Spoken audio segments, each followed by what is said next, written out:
Bonjour à tous, bienvenue dans Tennis, l'émission spéciale Roland numéro 7. Et oui, ça passe très très vite. Aujourd'hui, je reçois un jeune retraité des cours, mais seulement de Roland-Garros, puisqu'il mettra un terme à sa carrière en août prochain lors de l'US Open. Je reçois Julien Benneteau. Bonjour Julien. Bonjour.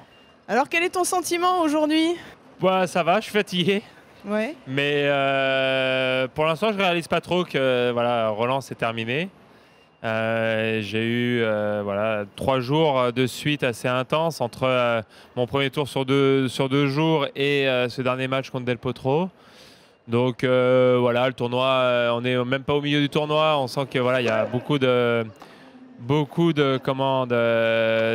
d'action, d'animation encore. On a 2-3 choses à faire pour le tournoi. Je suis encore dans le truc.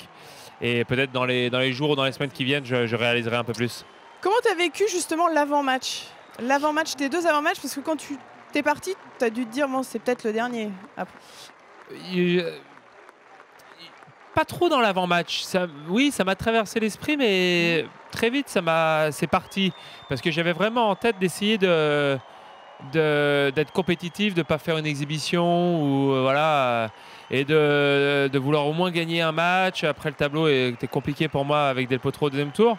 Mais de me préparer comme si c'était un match normal, un tournoi entre guillemets normal.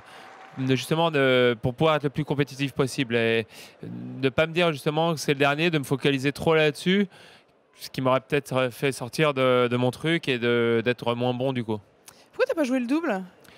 Parce que j'avais pas de partenaire avec qui je pouvais me dire ok, je peux faire quelque chose de bien. Ah, ok.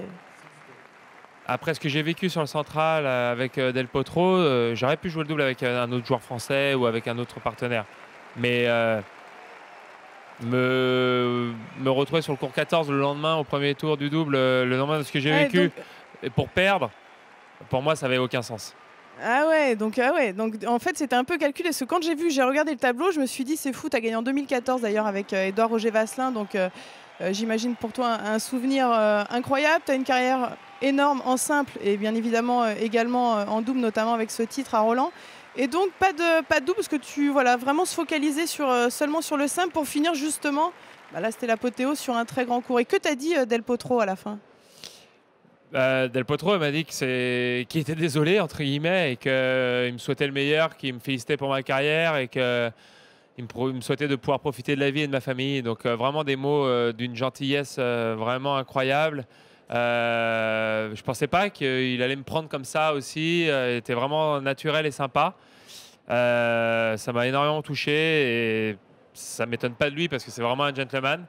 Mais en tout cas, ça m'a fait chaud au cœur. Nicolas Mahut n'a pas annoncé sa fin de carrière, en tout cas en simple. Il a émis peut-être l'hypothèse que potentiellement ça pouvait être son dernier match. Peut-être que Del Potro aura mis une fin de carrière aux deux Français, aux 2 potes qui ont joué pendant de nombreuses années en double ensemble. J'espère pour Nico qui remontera au classement et qui pourra jouer en simple encore ici. Effectivement, l'ironie du sort a fait que Del Potro a joué les 2 vieux l'un après l'autre. L'un après l'autre. Mais Nico, il lui reste encore pas mal de choses à faire. On sent qu'il n'a pas envie d'arrêter, lui. Toi, tu as pris la décision, tu t'es mis une deadline US Open. Il laisse, il y a ce point d'interrogation. Et quand on l'écoute, on sent qu'il a encore envie de jouer quand même quelques années en double. Et puis lui, il est même dans une optique, je pense, où si le simple, il décroche un peu au niveau du classement, il restera sur circuit en double quelques années. Donc, il est dans une autre optique. Quels sont les projets, là, maintenant ? Bien évidemment, finir jusqu'à l'US, les tournois de préparation. Et à partir de septembre, nouvelle vie ? À partir de septembre, nouvelle vie. J'attends de savoir ce qui va se passer pour le Capitanat Fed Cup. Je me suis positionné pour ce poste qui me tient à cœur et j'espère vraiment que je pourrai l'avoir et faire du bon boulot avec les filles. Après, peut-être travailler un petit peu dans les médias. Je vais voir. Mais entraîner, passer le DE ?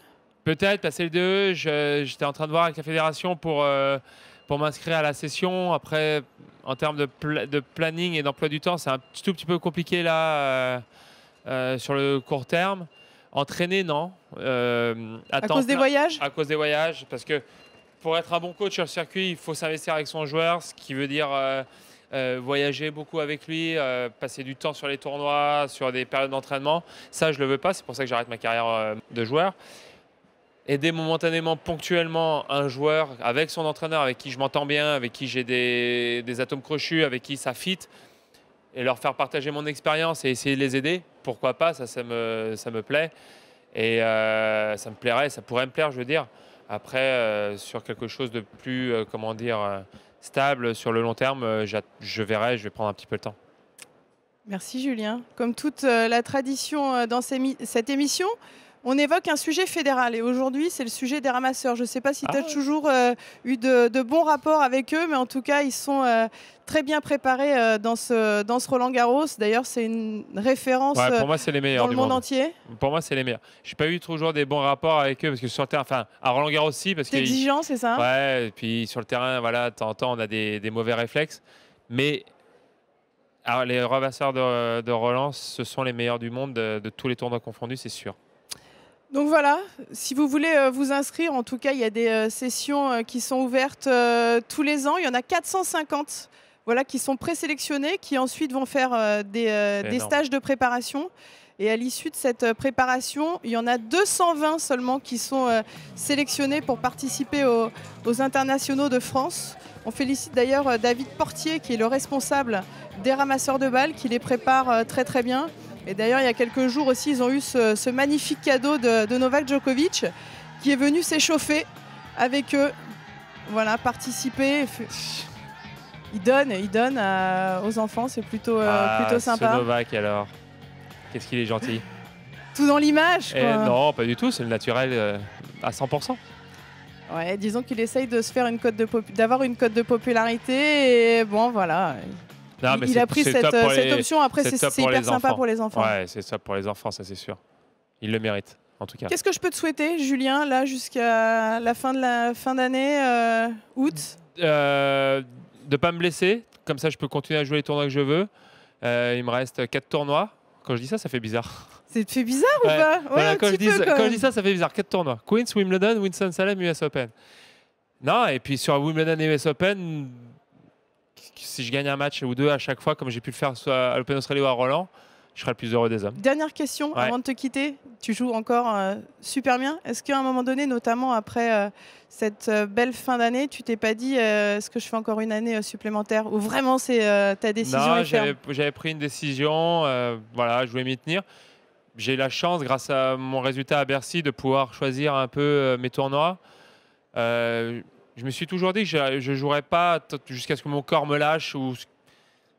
Et puis partir en étant toujours dans les 100, 60e mondial et pas être 150, 200 et galérer à jouer des tournois.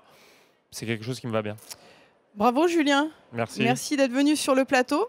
Quant à moi, je vous donne rendez-vous demain pour la numéro 8. Merci à tous, à demain.